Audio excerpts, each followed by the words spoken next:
Hello ladies and gents, Bushman here and welcome back to my channel for the first impressions on Last Oasis. This game wasn't even on my radar, and thanks to a content creator, Kira TV on YouTube, who I subscribed to, posted a video about it, so a big thank you to Kira TV for bringing this to my attention, and I'll provide a link to his video in the description below.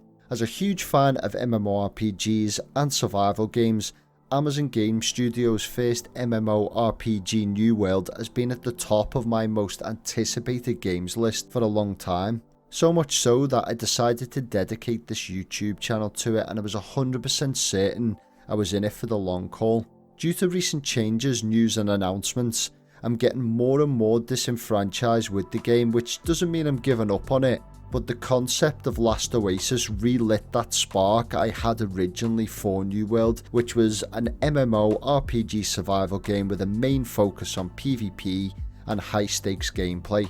That being said, let's not beat about the bush and jump straight into it. So the release of Last Oasis was yesterday at the point of recording this video, the 26th. On early access, and I was able to jump straight into it for a few hours before the inevitable server crashes and performance issues that seems to plague every launch these days. And it doesn't help that a lot of the world are currently at home or on lockdown. Once me and a few friends had the game downloaded, we jumped into it and were greeted by a nice cinematic explaining the current situation of the planet. After a cataclysmic event that halted the Earth's rotation, the planet was split into two extreme and deadly environments. Only a narrow band of space between the hot and cold halves of the planet has conditions that can support life. This band moves at the pace of the planet's rotation around the sun, and all life on Earth must migrate with it to survive. In order to keep moving, the remnants of humanity have built nomadic machines and a walking city called Flotilla. The concept has eradicated the need for server wipes like most survival titles, as it's an ever-moving game. To what I understand, that all buildings you craft will be destroyed when that specific area decays and is lost to the elements, but your possessions can be moved on with the walkers and you are making the journey to the next safe area from the elements. Every day, Flotilla transports the nomads into the passing oases where warring clans fight tooth and nail for control over territory and valuable resources. Some nomads have carved out lucrative positions for themselves and even gained status within Flotilla. However, most nomads are locked in a daily struggle for survival, forced to battle both nature and those around them. There will never be rest for the men who built the walkers, they can only move forward. After playing the game for around 6 hours yesterday, you quickly notice how stunning and flawless the scenery and gameplay is. After watching some streamers before release, I was quick to criticise the combat in the game, but after playing it, it works really well and feels right. The combat does have a lot of depth to it, with various offensive and defensive capability and the ability to run in and out of a fight and bandage up. The grappling hook adds that extra bit of uniqueness as well, and you can get out of some tricky situations, or it can even help you board another player's walker. In my very limited time playing with a small group, we had a blast and some hilarious moments already. I've seen very little bugs so far and almost no performance issues within the game client side, although as I said before, there has been some major issues server side down to the sheer volume of people logging into the game at once. After selecting a starting area, we hopped in and created a clan called the Crack of Dawn on EU servers, invited our members and we could see each other on the map.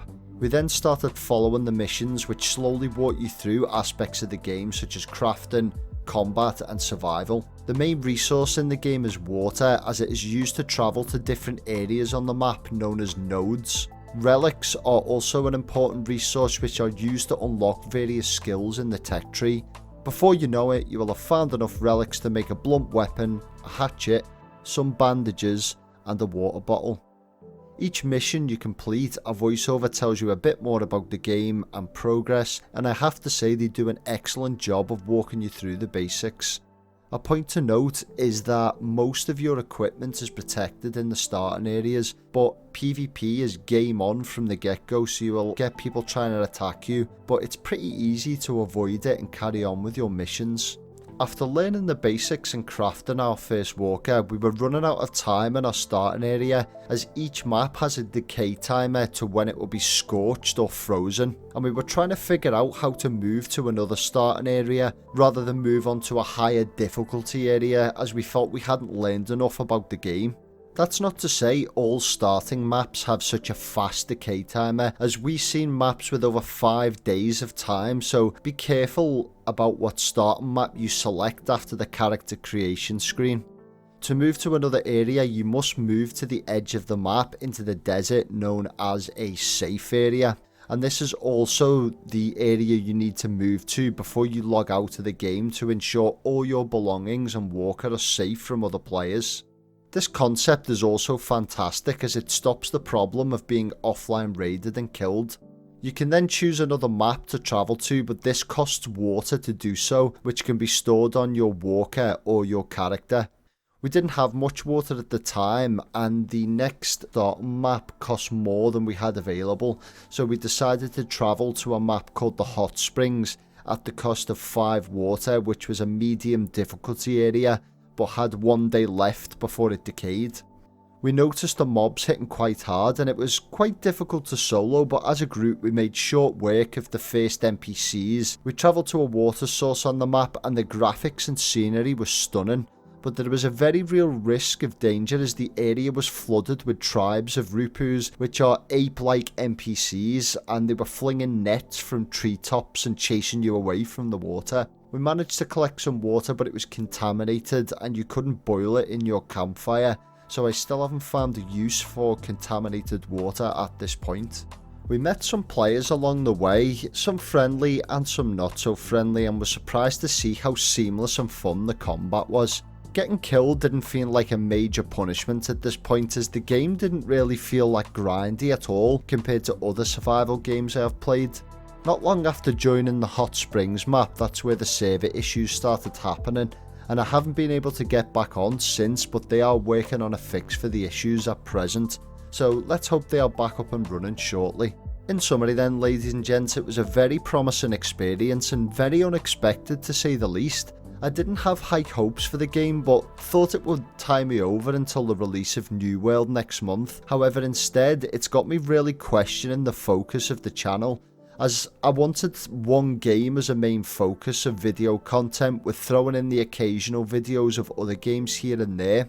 There are many channels already doing new games every week, so I didn't want to jump into that category and just focus on one game.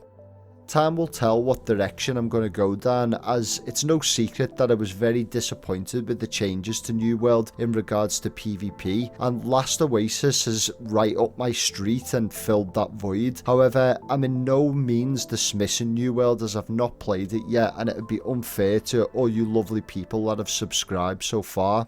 I would like to thank each and every one of you that have given me the time of day and subscribed. It really means a lot. I've only been making videos for over a month and have over 140 people subscribe already, and I'm over the moon and appreciate every single one of you. If you're new here, please consider subscribing and click the bell icon and never miss a video. If any of you are currently playing Last Oasis, let me know your experience so far in the comments. Thank you very much for watching, and I'll see you on the next one.